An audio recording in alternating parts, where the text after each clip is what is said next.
Today's 10-minute workout is actually going to be a mobility flow. I'm going to have you start on the floor in a 90-90 position. So you'll have one leg bent in 90-degree angle in front of you and then one out to the side of you. So you should be sort of a grid position. Once you get your sit bones situated, you're going to lean over that front leg, and then you're going to switch sides. So keeping the feet where they are, you're going to lift the knees and turn into the opposite direction. And then turn back to your starting position, lean over that leg, turn to the other side and lean over that leg. So you should feel a nice stretch on your hips. A little tip, try to kick the hips back as you're switching directions. This sort of helps to keep the legs in proper position.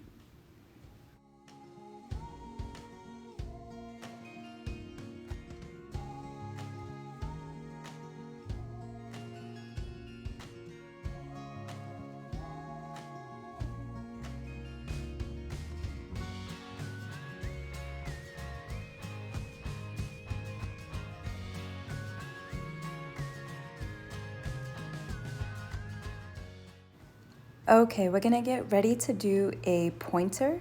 So you're gonna get on your hands and knees, nice and tall, pushing the floor away. You're going to extend one arm in the opposite leg, nice and long in a horizontal fashion. So making sure not to wing them up to the ceiling. And bring them down to the floor and then switching sides. You wanna make sure that you're keeping your pointer position nice and strong. So you're pushing the floor away with the floor arm, but then also the knee that's on the floor. You want to keep that hip strong, lifting your core through your hip, extending out nice and long, horizontal line, bringing it down and then switching sides.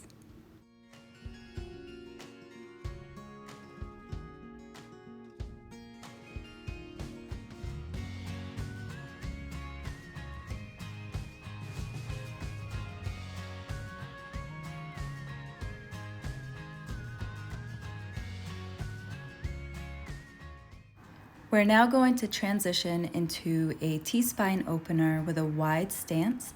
So feet should be out nice and wide, pretty much as wide as you can get them. Legs stay relatively straight.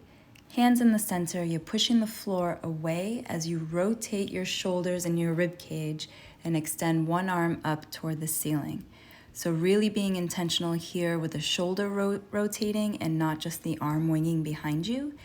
Pushing the floor away tends to really help position the shoulders in the rib cage. So the idea is that the rib cage is actually moving and loosening up.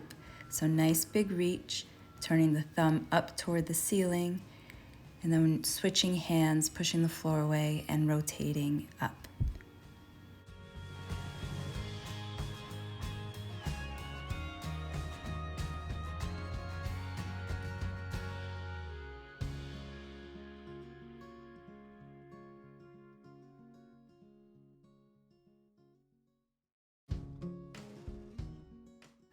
From here, we're going to shift into an alternating lateral squat.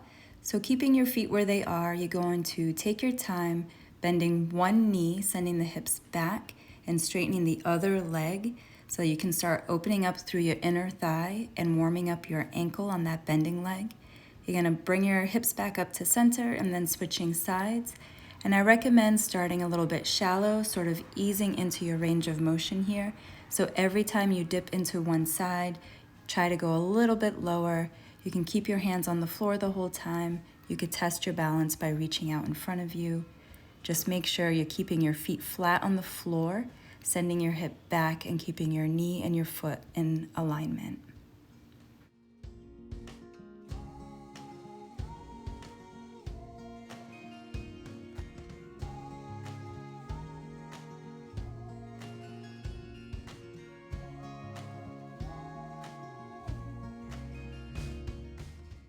Okay, we're gonna heel toe our feet closer together, just about hip width apart. And then we're going to walk the hands out in front so that you are in a nice tall plank. Swing one foot over by your hand, so left foot to the left hand, and then take that left arm and turn it up to the ceiling in that T-spine rotation. Bring it back to the center. Bring the right foot to the right hand, turning up toward the ceiling, back to center, and then walking the hands all the way back to your feet for a nice big hamstring stretch. And then walk it forward again to that tall plank. Spider lunge on one side with your T-spine rotation.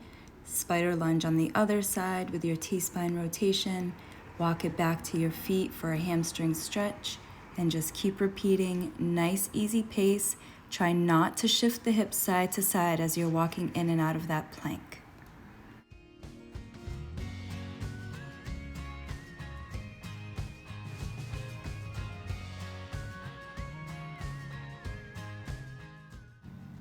Now we're moving into one of my favorite movement preps. We're gonna do an overhead squat prep. So walk the hands back to the feet, separate the feet a little bit more so they're just outside hip width. You're gonna inch your fingers forward and send your hips way back for one extra stretch. And then you're gonna drop your hips down. You're going to raise one arm at a time up toward the ceiling and then come all the way up out of that low squat, reaching for the ceiling, shoulders first. And then you're going to fold forward again, then drop the hips nice and low, keeping those knees out really wide, bringing up the arms one at a time, lifting yourself up toward the ceiling, and then fold, drop the hips, knees out, and now you can start bringing your arms up together and just keep flowing through this movement. So you're gonna fold, drop, raise, and stand. All right, now we're gonna do an alternating knee hug. So you wanna pull one knee up nice and tight toward your chest, making sure to push the floor away with a standing leg. And then you're going to drop that knee, shift your weight, pull up your other knee nice and tight. So try not to neglect the actual hug here. Give your hip a nice big stretch while the opposite hip is working to stabilize. Posture up nice and tall.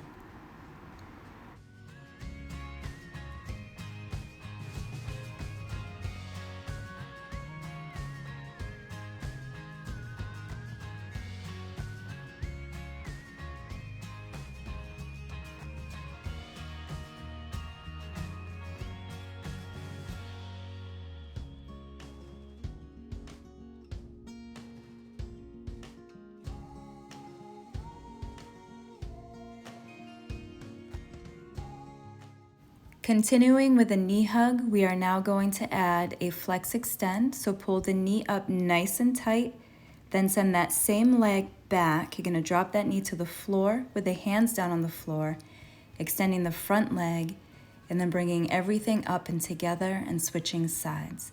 So you're going to pull one knee up nice and tight. That same leg goes down and back, dropping that same knee down to the floor for a flex position, pushing the floor away as your hips lift up nice and high for that hamstring stretch in the front, and then bring everything up and together. Knee hug, back lunge and drop, hips come up, everything up and together. Knee hug, back lunge and drop, hips come up, and then everything up and together.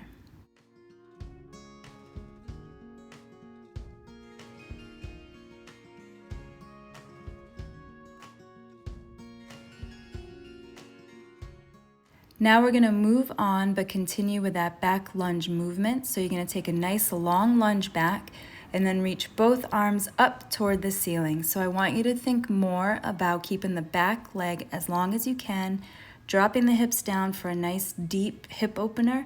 And then when you reach the arms up, think about moving the shoulder blades down and back instead of just winging the arms up or arching the back.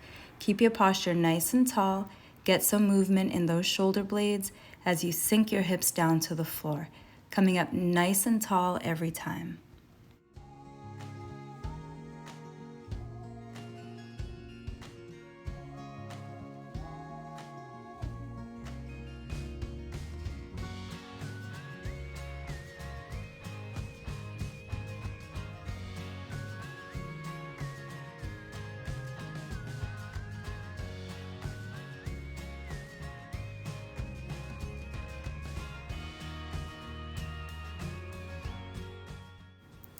All right, let's now move on to our upper body. We're gonna do some torso twists, and with the torso twist, you wanna allow the hip to move as well. So I like to pivot one foot and allowing the shoulder blades to sort of move around.